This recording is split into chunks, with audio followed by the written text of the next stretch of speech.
Okay, hey online learners, this is Ms. Bolton, your IPC teacher. Today we talked about the metric system.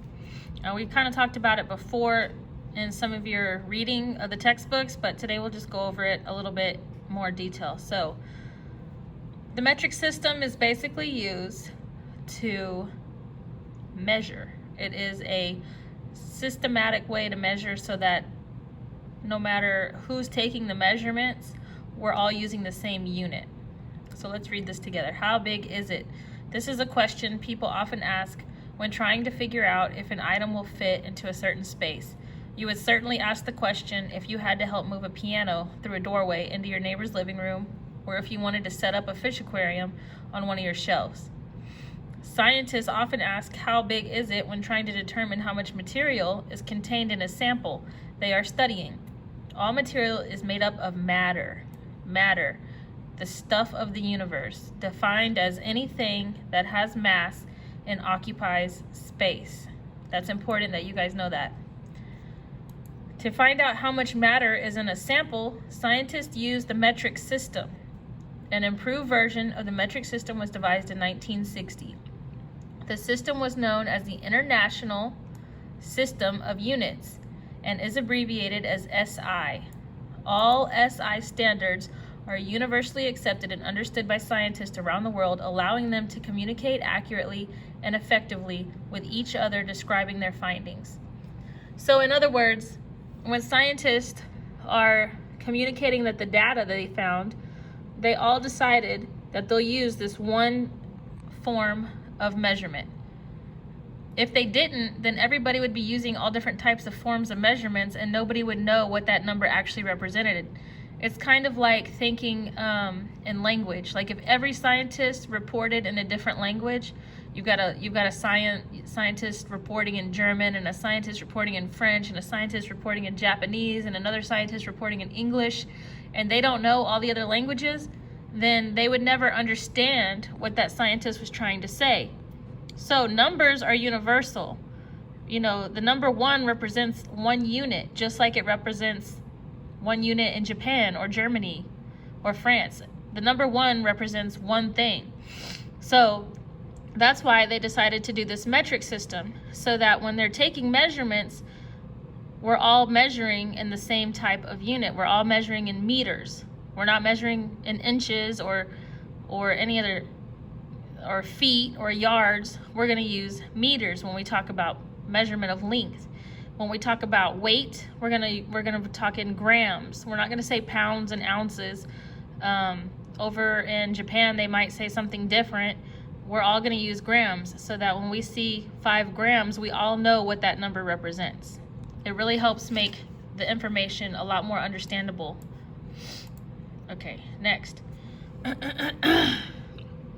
So the SI system is based on the decimal system, which means that each unit of measurement is a power of 10 of the base metric unit.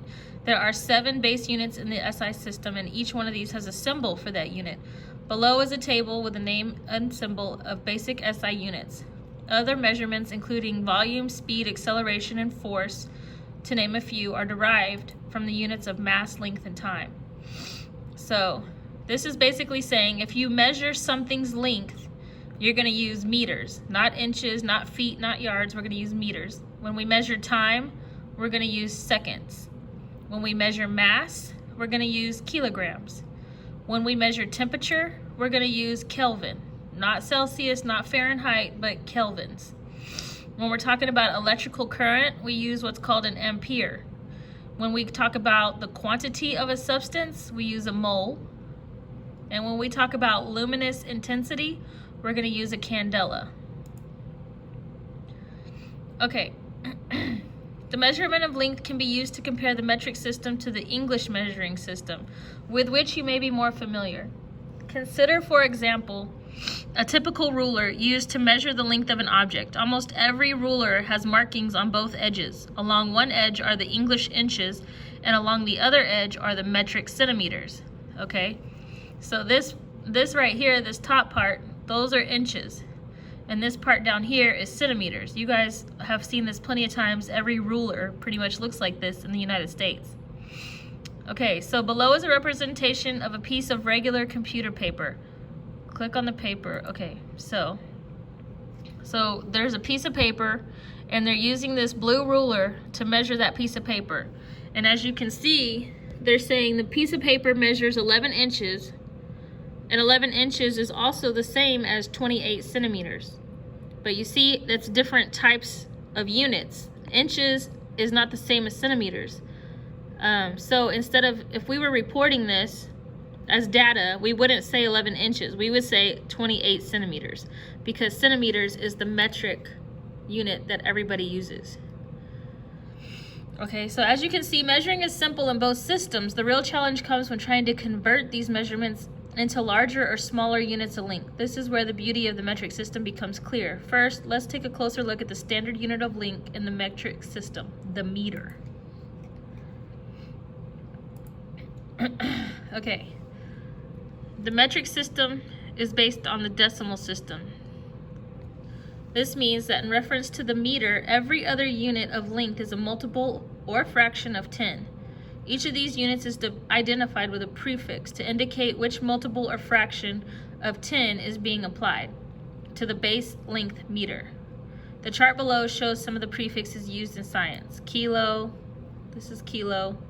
Hecto is right here. We got deca, which is a DK. We have a decimeter, that's a D. A centimeter, that's a C. A millimeter, which is a M.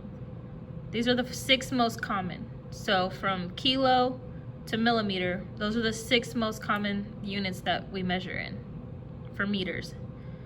To convert one unit of length to another, you only need to multiply by 10 or divide by 10. So let's say you are trying to describe how many miles you have to go. Well, you wouldn't say miles, you would say kilometers. We would measure it in meters. Okay, let's say you're trying to say, oh, to get to the store, you need to go 1 kilometer. 1 kilometer represents 1,000 meters. So if you were trying to measure that distance in meters, you would have to measure 1,000 meters to get there. But it's much easier to just say 1 kilometer. So that's why we have these different things. Kilo means 1,000, hecto means 100, deca means 10, deca means 10, centa means 100th, milli means 1,000th. Okay? All right. So scrolling down, we're going to learn how to convert this measurement. So we want to know how many 340 centimeters, how many meters does that convert to? So look on your chart. Okay, here's centimeters right here. And here's meters right here. So we know that centimeters is times 100th. So let's say we're at meters and we want to get to centimeters. Okay? We gotta move 2 spots to get there. So in the problem, they give us 340 centimeters. So if we start right here, okay, we're at centimeters. To get to meters, we gotta go 1, 2 to the left, okay? So 340, our decimal place is right here. Right after the 0, there's an invisible decimal spot right here. We wanna get from centimeters to meters. So to get to centimeters to meters, we gotta go 2 spots, 1, 2 to the left. So I'm gonna come right here and I'm gonna say 1, 2 to the left. So now my decimal point is gonna be right here between the 3 and the 4. So the meters is 3.4 meters. So that's what they're doing here. This is kilometer, this is hectometer, this is the decameter, this is decimeter, centimeter, and millimeter. This is your meter unit right here. This is what you want to know. So what we did was we started here at centimeters because that's what the problem gave us, centimeters. And we said, what do we need to do to get to this U in the middle? We need to move it 1, 2 to the left. So that decimal point that was right here, we moved it 1, 2 to the left, and we got 3.4. Okay, so this is what they're doing too. See, we moved it 1, 2 to the left.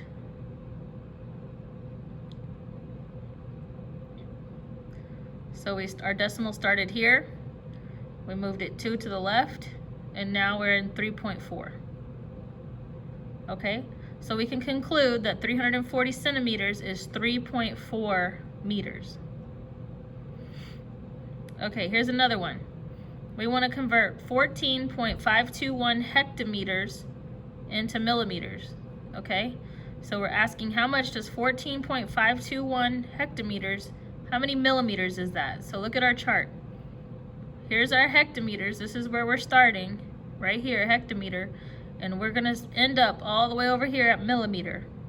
Okay, so we're gonna put our pencil on the hectometer and we're gonna count. Here we go, 1, 2, 3, 4, 5. So we gotta move that decimal starting right here. We gotta move it 5 places over. And when we move it 5 places over, we got some blank spots. You're gonna fill in those blank spots with zeros. Okay, so our 4.521 ended up being 1,452,100 millimeters. Because when we added those 2 zeros, we moved our decimal place all the way over here, and we got a much bigger number now. Okay, so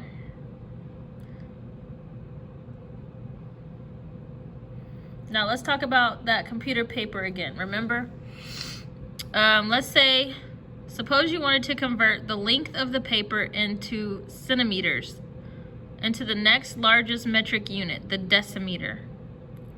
Using the steps outlined above, you could determine pretty quickly that you would need to move the decimal point 1 place to the left. The correct conversion would be 2.8 decimeters. Now suppose you wanted to convert the length from decimeters to the next largest metric unit, the meter. This simply requires moving the decimal point to the left 1 more time. The result is that the piece of computer paper is 0.28 meters in length. Okay. Now let's say we want to go from inches to feet. Okay? This is much harder to do because it's not as easy as just moving a decimal point. First, we have to think how many inches is in a foot. Okay, we got 12 inches in a foot.